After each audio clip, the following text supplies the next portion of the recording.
अस्सलाम वालेकुम वरहमतुल्लाहि वबरकातुहू। अल्हम्दुलिल्लाह लज़ी लम यत्तखिज़ वलदन व लम यकुल लहू शरीकुन फिल मुल्कि व लम यकुल लहू वलिय्युम मिनज़ ज़ुल्लि व कब्बिरहु तकबीरा।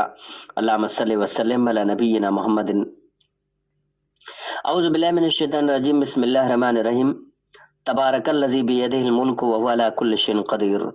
अल्लज़ी खलक़ल मौत वल हयात लियब्लुवकुम अय्युकुम अहसनु अमलन व हुवल अज़ीज़ुल गफ़ूर। अल्लज़ी खलक़ सबअ समावातिन तिबाक़न मा तरा फ़ी ख़ल्क़िर रहमानि मिन तफ़ावुतिन फ़र्जिल बसर हल तरा मिन फ़ुतूर। सुम्मर्जिल बसर करतैनि यनक़लिब इलैकल बसरु ख़ासिअन व बसीर।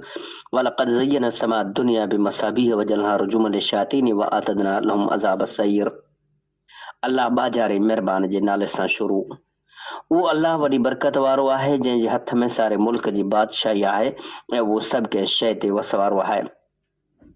अल्लाह उहा जे मौत ऐं हयाती पैदा की इन लाइ त अव्हांखे परखे त अमलनि जे करे तमामु चङो अव्हां मंझा केरु आहे ऐं उहो ग़ालिब बख़्शण वारो आहे।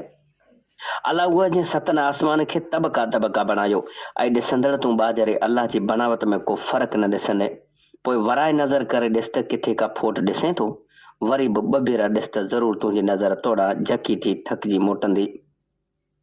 बेशक दुनिया जे आसमान खे सितारनि जे ॾींहंनि सां सिंगारियोसीं अथऊं ऐं उनखे शैतान जे चुटण लाइ बि बणायोसीं ऐं शैतान लाइ दोज़ख जो अज़ाब तयारु कयोसीं। सूरतुल मुल्क आयत नंबर 1 खां 5। बरकत वारो आहे उहो जंहिंजे हथ में सारे मुल्क जी बादशाही आहे, यानी हर तरह जी कुदरत ऐं ग़लबो उन खे हासिल आहे। उहो काइनात में जहिड़ो बि हुकुम हलाए उनखे को बि रोके नथो सघे। उहो बादशाह खे पैनार ऐं पैनार खे बादशाह बणाए, अमीर खे ग़रीब ऐं ग़रीब खे अमीर बणाए, त बि उन जी हिकमत में को बि दख़ल नथो करे सघे। अॻिते फरमाए त अल्लाह पाक उहो आहे जंहिं मौत ऐं हयाती खे पैदा कयो। हयाती लाइ रूह जो हुअणु ज़रूरी आहे। रूह हिकु अहिड़ी शइ आहे जो उनजो जंहिं बदन सां तालुक़ु थी वञे त उहो जीरो चइजे थो ऐं जंहिं बदन खां उनजो तालुक़ु कटिजी वञे उहो मौत सां हमकनार थी वञे थो। उन रब पाक हिन आरज़ी ज़िंदगी जो सिलसिलो जंहिंखां पोइ मौत बि आहे एतिरे लाइ क़ाइमु कयो आहे त उहो आज़माए त हिन ज़िंदगी जो सही इस्तेमालु केरु करे थो। जेको हिन ज़िंदगी खे ईमान ऐं इताअत लाइ इस्तेमालु करे कंदो उन लाइ सुठो बदिलो आहे ऐं जेको हिन ज़िंदगी जो सही इस्तेमालु न कंदो त उन जे लाइ अज़ाब आहे।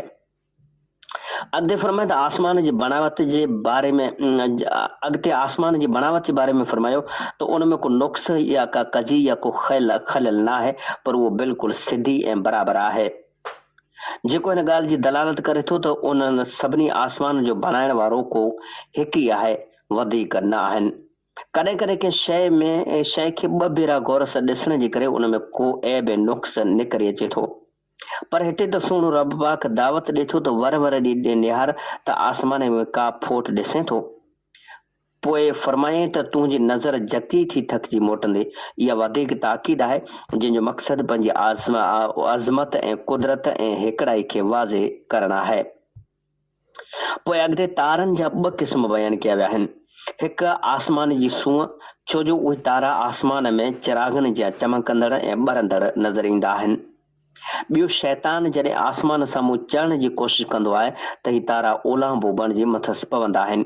ऐं तारनि जो टियों क़िस्म मक़सदु ही आहे जंहिंजो ज़िक्र ॿी जाइ ते कयो वियो आहे त व अलामातियूं व बिन्नज्मि हुम यहतदून, ऐं निशानी पैदा कयईं ऐं तारनि सां उहे सिधो रस्तो लहंदा आहिनि।